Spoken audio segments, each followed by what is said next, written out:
या फिर मुक्तदी लेट आया, शुरू से शामिल था तब भी मुक्तदी ने सुबहानक अल्लाह अभी तक शुरू नहीं की, इमाम ने सुबहानक अल्लाह पढ़ ली और सूरह फातिहा शुरू कर दी, अब मुक्तदी सुबहानक अल्लाह नहीं पढ़ेगा, खामोश रहेगा। अस्सलाम वालेकुम, उम्मीद है आप सब खैरियत से होंगे। इस वीडियो में हम जानेंगे कि मुक्तदी सना कब पढ़ेगा, सुबहानक अल्लाह कब पढ़ेगा, जो इमाम के पीछे नमाज अदा करने वाला बंदा है वो इमाम के पीछे कब कब सुबहानक अल्लाह पढ़ेगा और कब कब नहीं पढ़ेगा, मुकम्मल तफसील के साथ इस वीडियो में जानेंगे। वीडियो का आगाज़ करते हैं, लेकिन उससे पहले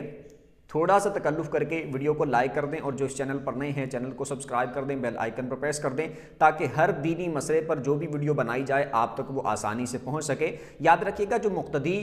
इमाम के पीछे नमाज अदा करने वाला होता है उसको मुक्तदी बोलते हैं। मुक्तदी ने सुबहानक अल्लाह कब पढ़नी है, इसमें अगर ये मामला पाया जाए कि जैसे मिसाल के तौर पर मुक्तदी बिल्कुल इमाम के शुरू से साथ मौजूद है, यानी जब इमाम ने तकबीर तहरीमा कही, मुक्तदी ने फिर तकबीर तहरीमा कही, सेम वक्त में वो इमाम के साथ शामिल हो गया, यानी शुरू नमाज से वो इमाम के साथ मौजूद है।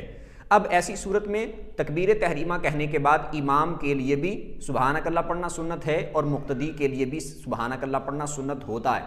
अब जब मुक्तदी शुरू से इमाम के साथ शामिल हुआ तो इमाम ने भी सुबहानक अल्लाह पढ़नी है, मुक्तदी ने भी सुबहानक अल्लाह पढ़नी है। लेकिन अगर इमाम ने सूरह फातिहा की किरात शुरू कर दी या फिर मुक्तदी लेट आया, शुरू से शामिल था तब भी मुक्तदी ने सुबहानक अल्लाह अभी तक शुरू नहीं की, इमाम ने सुबहानक अल्लाह पढ़ ली और सूरह फातिहा शुरू कर दी, अब मुक्तदी सुबहानक अल्लाह नहीं पढ़ेगा, खामोश रहेगा। और अगर मुक्तदी शामिल लेट हुआ नमाज में और जब वो शामिल हुआ तो इमाम सूरह फातिहा की किरात शुरू कर चुका था, तो अब भी मुक्तदी ने सुबहानक अल्लाह नहीं पढ़नी, सना नहीं पढ़नी, खामोशी से इमाम की किरात को सुनेगा। दो बातें हो गई। तीसरी बात यह कि एक बंदा आया ही उस वक्त जब इमाम पहली रकत मुकम्मल कर चुका था, दूसरी रकत में शामिल हुआ तो अब वो सुबहानक अल्लाह नहीं पढ़ेगा। इसी तरह जो शुरू से शामिल है वो भी, जो बाद में शामिल हुआ वो भी,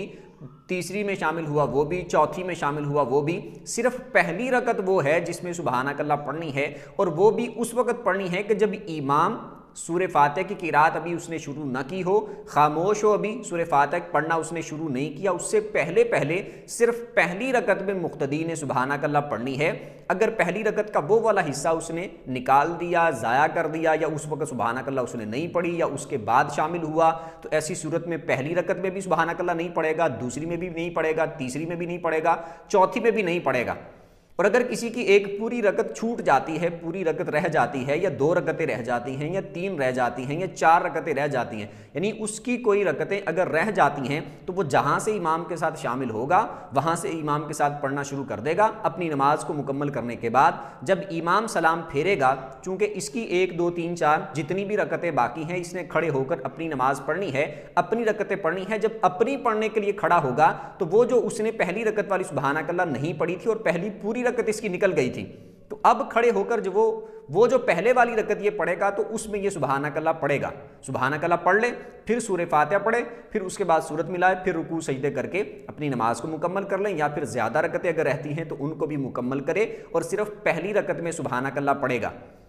यानी अगर इमाम से इसकी 2 रकतें छूट गई हैं, 3 छूट गई हैं, या चारों की चारों छूट गई हैं, कादे में शामिल हुआ था आके, तो जो पहली इसने पढ़नी है उठ के सिर्फ उसमें सुबहानक अल्लाह पढ़नी है, बाकिया में इसने सुबहानक अल्लाह नहीं पढ़नी। उम्मीद करता हूँ अच्छे तरीके से समझ आ गई होगी। फिर भी अगर कोई बात समझ ना आई हो या इसके अलावा आपका कोई भी दीनी मसला हो तो आप कमेंट करके अपना सवाल पूछ सकते हैं, इंशाल्लाह आपके सवाल का जवाब आपको मिल जाएगा। वीडियो जिसको अच्छी लगी हो वीडियो को लाइक कर दें, चैनल को सब्सक्राइब कर दें, बेल आइकन पर प्रेस कर दें ताकि हर नई आने वाली वीडियो आप तक आसानी से पहुँच सके। अगली वीडियो तक के लिए इजाज़त दीजिए, अल्लाह हाफिज़।